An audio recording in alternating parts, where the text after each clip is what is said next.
CPM এর লোক, পরে মমতা ব্যানার্জি সাথে নিয়েছে। কিন্তু শাহজাহানের তৈরি সিপিএম এর হাতে, মুসলিম শিখ হচ্ছে ওর গুরু। পরে গুরু ওর সঙ্গে 13 সালে দল বদল করতে চায়নি, গুরুকে পরে 18 সালে সারেন্ডার করতে হয়েছে শিষ্যর কাছে। না, কিন্তু অভিষেক আর মমতা বন্দ্যোপাধ্যায় একই মডেল, কেষ্টমন্ডল কাজল শেখ যা, এখানে শাহজাহান ও মুসলিম শিখতা একই। ওই জন্য আপনি দেখবেন না, ব্রিগেডে সব হয়েছে। ব্রিগেডে যুবনেত্রী আমাদের সীতারাম ইয়েচুরি, যে কয়লা ভাইপুর সঙ্গে 4 বার মিটিং করেছে, তার ভাইজি মীনাক্ষী বোন, তিনি কালকে বলেছেন বিরোধী দলনেতা নাকি যারা বিজেপি ছেড়ে তৃণমূলে গেছে তাদের বিরুদ্ধে স্পিকারের কাছে অভিযোগ দায়ের করেনি, খোঁজই রাখে না। ও তো উচিত ছিল ডক্টর সুজন চক্রবর্তীর কাছ থেকে পরামর্শ নিয়ে সব কথা বলা।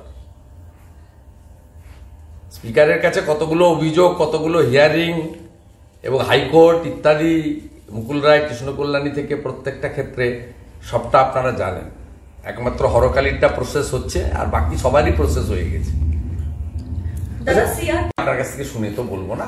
সিআরপিএফ এর পক্ষ থেকে প্রেস রিলিজ যদি হয়, সোশ্যাল মিডিয়াতে যদি দেয় বা প্রেস ব্রিফিং করে বা অর্ডারের কপি দেখা যায়, তাহলে বলা যাবে। কিন্তু সাধারণভাবে বলা যেতে পারে যে সেদিনকে ইডি সিআরপিএফ এর জওয়ানরা নিজেদেরকে মৃত্যুর মুখে ফেলেও এত সংযম সংযত দেখিয়েছেন, যার ফলে মমতা ব্যানার্জি মুসলমান লাশ পাননি।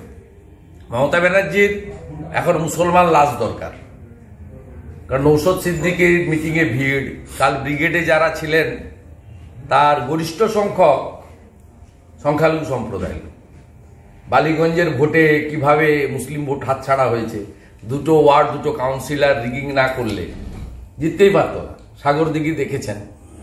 তা স্বাভাবিকভাবে মমতা ব্যানার্জির এখন শীতলকুচির মতো লাশ দরকার, মুসলিম লাশ, যেটা দিয়ে তিনি ভেঙে যাওয়া বা ভাঙতে যাওয়া ভাঙার মুখে মুসলিম ভোটকে তিনি রিকনস্ট্রাক্ট করতে পারেন, ফিরিয়ে আনতে পারেন।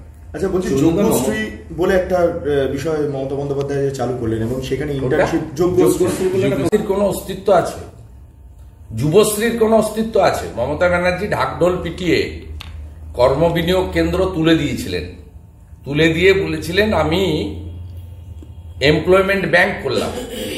1 লক্ষ লোকের নাম রেজিস্টার হয়েছিল, বললো পরপর চাকরি পাবে, ভ্যাকেন্সিতে নতুন দরখাস্ত নেবো, এরা 1500 টাকা ভাতা পাবে। যুবশ্রীর ছেলেরা কি 1500 টাকা ভাতা পায় বা এমপ্লয়মেন্ট ব্যাংক কি চালু আছে? আপনারা খবর রাখেন না, শ্মশান বা কবরস্থানে গেলে যে 2000 টাকার সমবাতি, সেটাও বন্ধ করেছে সরকার। অসংগঠিত শ্রমিকদের যে ইপিএফ ভারত সরকার 25 টাকা দিত, 20 টাকা শ্রমিককে দিতে হতো। সেই বিড়ি শ্রমিক, নির্মাণ শ্রমিক, ভ্যানবালা, ঠালাবালা, মৎস্যজীবী, এদের যে 20 টাকা রাজ্য সরকার প্রথম 4 মাস দিয়ে 21 সালে ভোটের সময়, তারপর থেকে দেয় না, বন্ধ। পশ্চিমবঙ্গে এই স্কিম বন্ধ আছে। অর্থাৎ ভোট যত এগোবে তত এইসব শ্রীর বেরোবে। আর আমরা বলছি উনি অবিলম্বে একটা চুরিশ্রী চালু করুন, চালু করে পশ্চিমবাংলার লোককে বলুন চুরিশ্রী পদক আমরা কাকে দেব 2024-এ।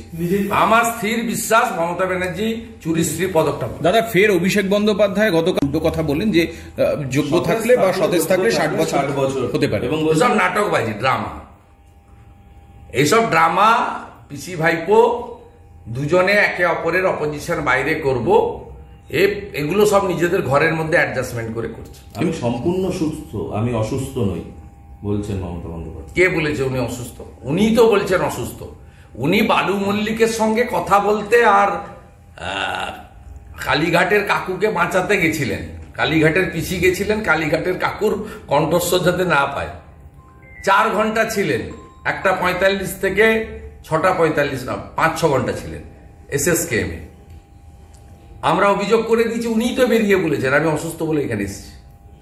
তা অসুস্থ তো কেউ বলেনি, আর অসুস্থ হওয়ার কোনো দরকারও তো নেই। সুস্থ থাকুন, আরো চুরি করুন। মমতা, আর লাস্ট প্রশ্ন দাদা,